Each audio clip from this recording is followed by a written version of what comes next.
نبی کریم صلی الله علیه وسلم به د حشر په میدان کې وي، د حوض کوثر په خوا کې به وي او خپل امتیانو له به د حوض کوثر نه اوبه ورکوي.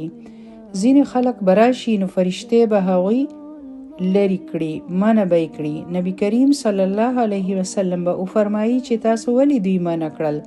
دا خو زما امتیان دي. نو فرشتې به وایي چې نه، تاسو ته پته نشته دی چې ستاسو نه پس دوی څنګه بدعتونه شروع کړي وو. نو نبی کریم صلی الله علیه وسلم به فرمایي چې دوی زما نه لرې کړئ. هغه به داسې نه وایي چې دا خو دوی د ثواب د نیت سره کړي وو، نو هیڅ خبره نه ده، نو دوی پرېږدئ چې راشي، دا خو یې د غلط نیت سره نه وو کړي. نو بدعت خو هیڅوک هم د بد نیت سره نه کوي. بدعت خو وایي دی ته چې یو کار د ثواب د نیت سره وشي.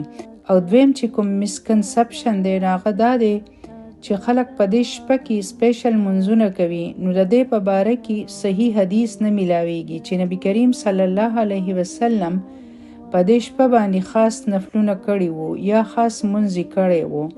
بیا یو بل مسکنسپشن دا دی، خلک وایي چې په دې شپه کې الله تعالی اولنی اسمان ته راځي چې د خلکو مغفرت وکړي، یعنی خلک وبخي. نو په حدیث کې راځي چې هر شپه په 3 حصہ کې الله تعالی اولنی اسمان ته راکوزیږي چې څوک شته چې هغه زمانه مغفرت وغواړي او زه وبخم، څوک شته دی چې زمانه دعا وغواړي او زه قبول کړم. او یو بل خبره ده، خلک وایي چې په دې شپه کې د قسمتونو فیصله کیږي، د ژوند فیصله کیږي یا د رزق فیصله کیږي. او دا غوی دا خیال لري چې دا 15مه شپه ده د شو قدر، نو هغه دا شپه نه ده. نو دا شپه په رمضان کې ده او هغه د لیلة القدر شپه ده، بله یو شپه هم داسې نشته دی.